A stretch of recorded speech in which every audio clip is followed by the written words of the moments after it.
Halo, selamat bertemu di kelas Rekayasa Pondasi 2.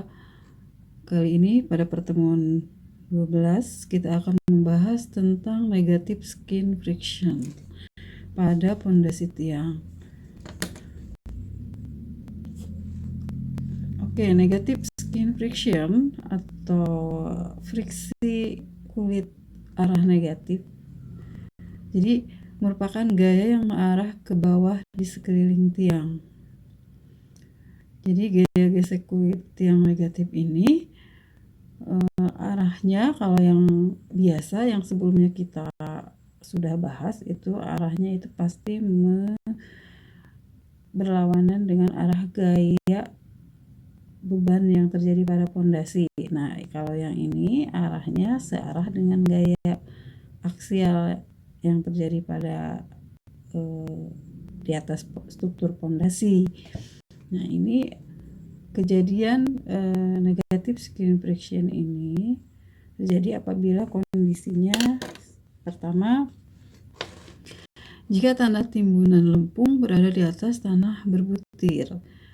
Nah, di mana tanah lempung ini akan mengalami konsolidasi secara perlahan. Nah, proses konsolidasi ini akan menyebabkan atau menimbulkan gaya ke arah bawah.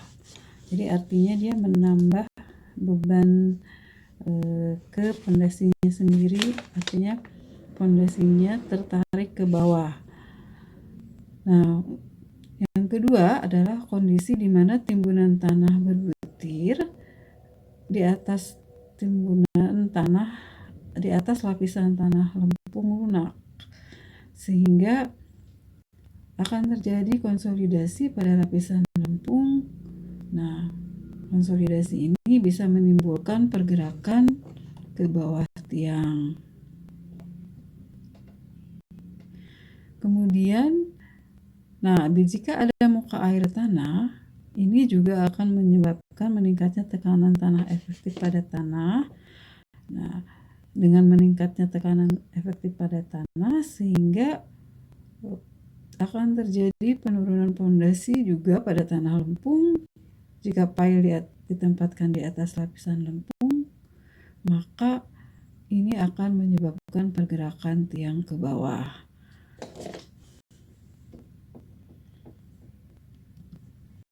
Nah, ini kondisi atau kejadian negative skin friction di kedua kasus.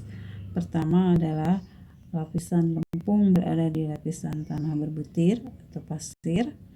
Kemudian kedua, jika lapisan pasir, timbunan pasir berada di atas lapisan lempung. Kita tinjau kasus pertama dulu.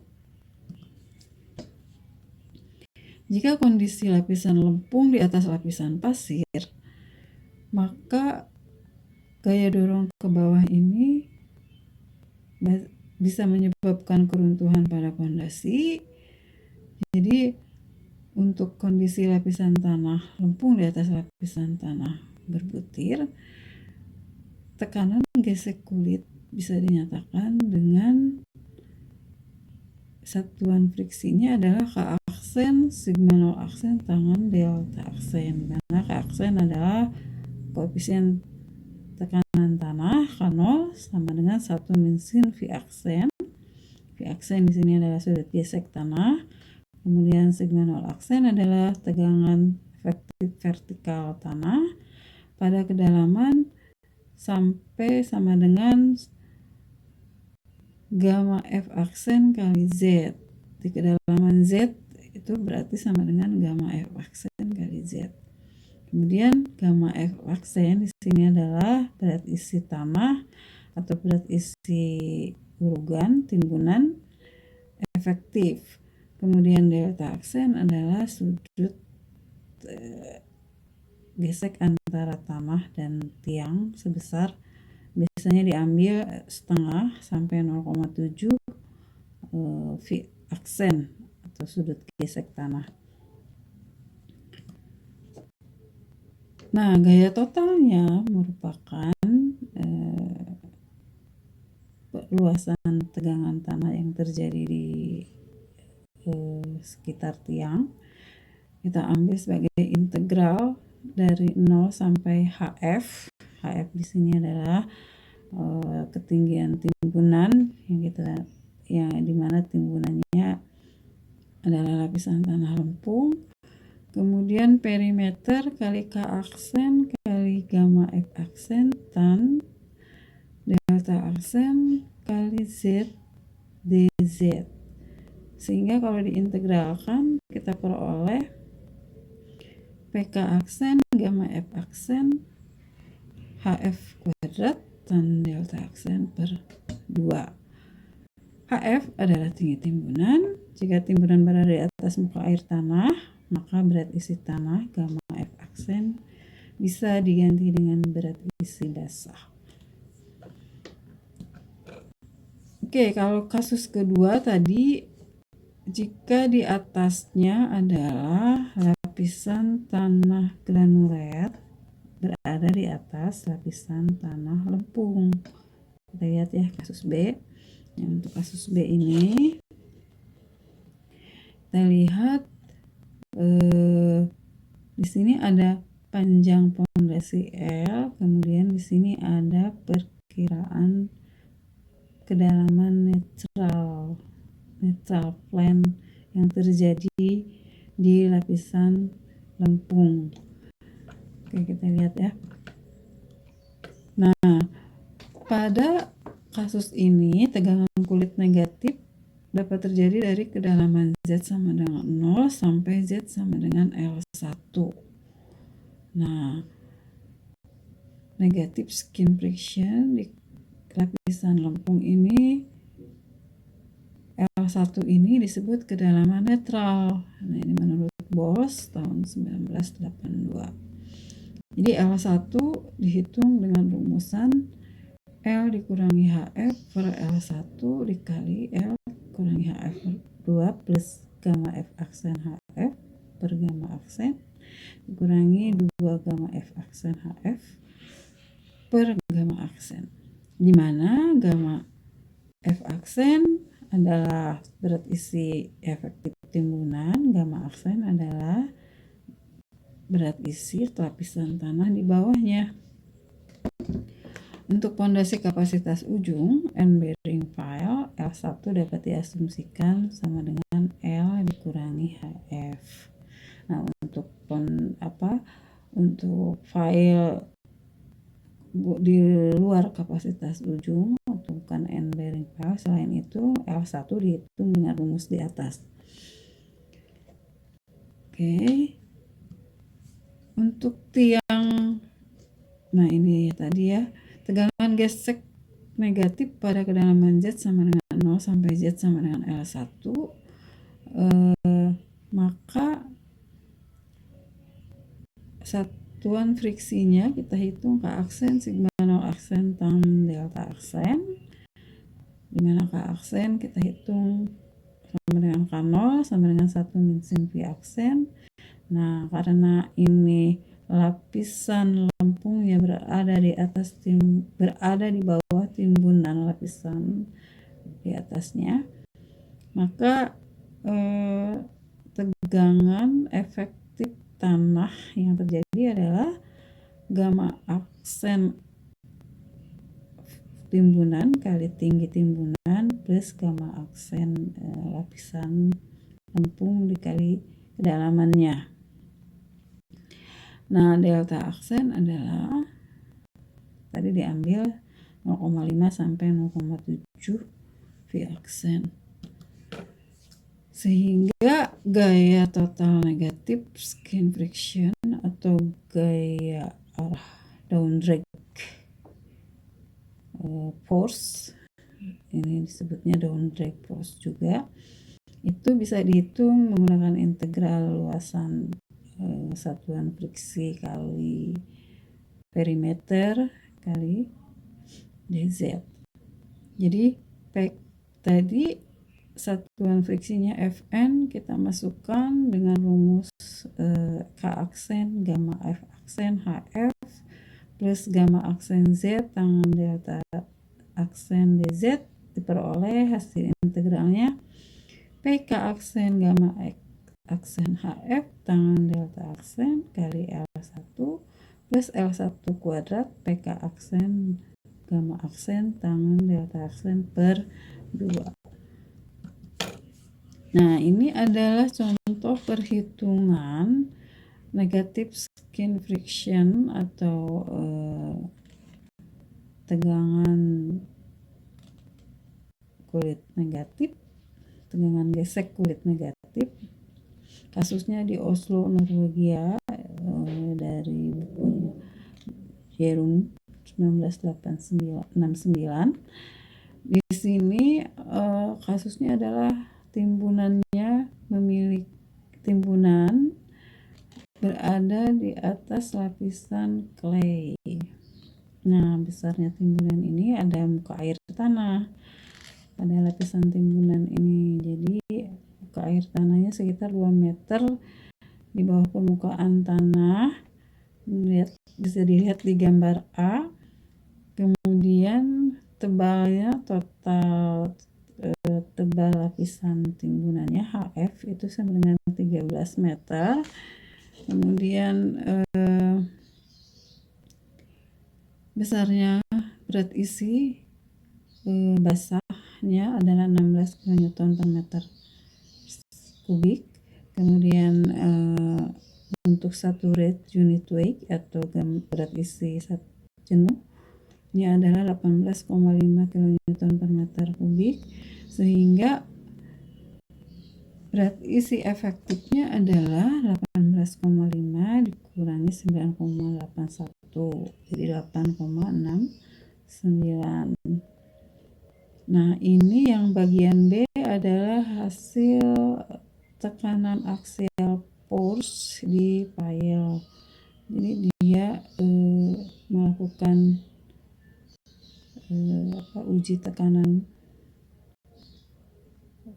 di fondasi tiang. Hasilnya di sini bisa dilihat dari permukaan sampai kedalaman 40 meter. Ini panjang kedalaman tiangnya 40 meter, diameter tiang 500 mm. Nah, ini jadi kita lihat. Nah, untuk clay hitungannya dengan nilai K aksen tangan delta aksen adalah sama dengan 0,22,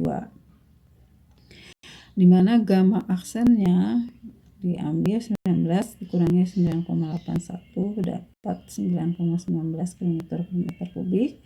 Panjang pilenya 40 meter, diameternya 500 mm maksudnya ya ini. Nah, di sini L1 karena merupakan kasus end-bearing pile sini, jadi point bearing pile atau end bearing pile, sehingga L1-nya diambil L dikurangi HF. Jadi 40 dikurangi 13 27 meter. Nah, Qn kita hitung dari rumus tadi yang sudah kita lihat ya. Yang ini maka dimasukkan rumusnya adalah P di sini adalah keliling atau perimeter, K aksen tangan delta aksen. Nah, ini adalah bagian dari timbunan karena ada muka air tanah. Jadi pertama yang moist kali 2 meter ditambah 13 dikurangi 2 itu sisanya kedalaman timbunan dikurangi 2 meter kali yang efektifnya. Jadi kali L1 plus L1 kuadrat P gamma aksen K aksen tangan delta aksen per 2. P perimeter keliling, P kali diameter kali 0,22 tadi gamma basah ya, gamma basahnya kali 2 tambah 8,69 kali 11 kali 27 dan seterusnya diperoleh 2348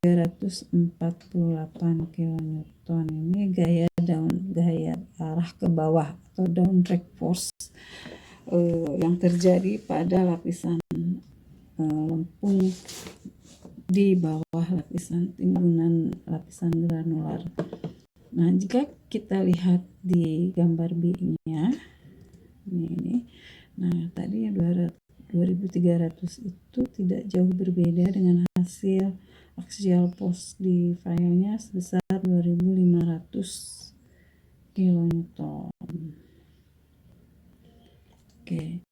Nah, jadi begitu kira-kira contoh perhitungan untuk negative skin friction dari kasus yang ada di Oslo ini. Kemudian problem berikutnya adalah jika kita ada lapisan clay, kemudian di atas, kemudian di bawahnya lapisan berbutir atau lapisan pasir. Nah, jika tebalnya atau HF-nya 2 meter, kemudian filenya berbentuk lingkaran atau tiangnya berbentuk lingkaran dengan diameter 0,305 meter, sehingga kita dapat gamma F atau gamma timbunan itu sama dengan 16 kN per meter kubik, sudut geseknya 32. Tentukan total gaya dorong ke bawah jika diambil delta aksennya 0,6 V aksen. Nah, ini bisa kalian latih untuk contoh problem ini. Kita gunakan problem di lapisan lempung berada di lapisan granuler. Berarti kan rumus yang digunakan adalah yang ini ya. Jadi kita PK aksen, gamma F aksen, HF kuadrat tangan delta aksen. Karena di situ tidak disebutkan adanya muka air tanah, maka kita gunakan tadi ya gamma F-nya berapa. Tinggal dimasukkan, dapat gaya dorong ke bawahnya itu berapa. Demikian untuk penjelasan negative skin friction atau gaya dorong ke bawah yang bisa terjadi pada pondasi tiang. Ya, ini harus diperhitungkan jika kita menemui bahwa di profil lapisan tanah suatu pondasi gitu terdapat lapisan lempung yang cukup tebal. Nah, ini bisa menimbulkan adanya penurunan konsolidasi pada lapisan lempung tersebut sehingga memicu gaya dorong ke bawah pada pondasi. Nah, ini bisa terjadi penurunan pondasi juga di situ, penurunan konsolidasinya harus dihitung. Nah, gaya dorong ke bawahnya juga akan terjadi yang bisa memicu pondasi terdorong ke bawah. Oke. Nah, untuk tugas kali ini silakan kerjakan problem di bukunya Braja MDAS atau di assignment yang saya upload di Spada. Silakan dikerjakan 3 soal ini tentang negative skin friction. Demikian penjelasan kali ini. Terima kasih.